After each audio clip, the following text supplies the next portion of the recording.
In this lecture we will talk about code coverage. I thought that it would be an appropriate subject since we are at the chapter about configuration. Configuring coverage with both Vitest and Jest is fairly simple. We have two options. We can either configure it from the Vitest or Jest config.ts file. Here we can have an entry for coverage in which we can specify what we want to cover, what we don't want to cover, if we want to run with coverage, or we can run our tests directly with coverage. And I prefer the second option because if we will run coverage when we will get a lot of tests, this coverage part will be fairly complex and it will take a lot of time. I would add coverage as a separate script. So let me just create a new script inside the package.json file. Let's call this script coverage. And if we want to run it like this, we can simply run it with vitest run ---- coverage. If you would run it with Jest, it would be Jest and without run, just directly with coverage.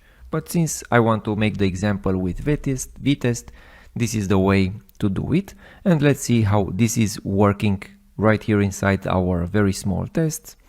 Let me save this and call npm run coverage. It will tell us to install a Vitest dependency v8. Yes, I will install it. Just I think it won't need it. And now if I run the command again, after we finished running our tests, we will receive a coverage report. And also notice we will have a new folder inside our project, a generated folder.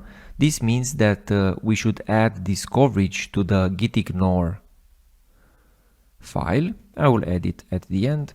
This is generated, so it should live under gitignore. But if I open this coverage, this report, I will be able to view it in a much better way inside a web page. Let me open this containing folder and let me open this index.html file. Not this one, the coverage, the index.html. Let me make this bigger and I see a very nice and convenient coverage report. As you can see, it has some entries, statements, branches, functions, and lines. Branches is about if lines, functions is about the functions inside your code. If I will open, for example, one file, for example, this app.tsx, it will tell us, it will highlight with red what is called or what is covered by test, and it will highlight with green what is also covered by tests.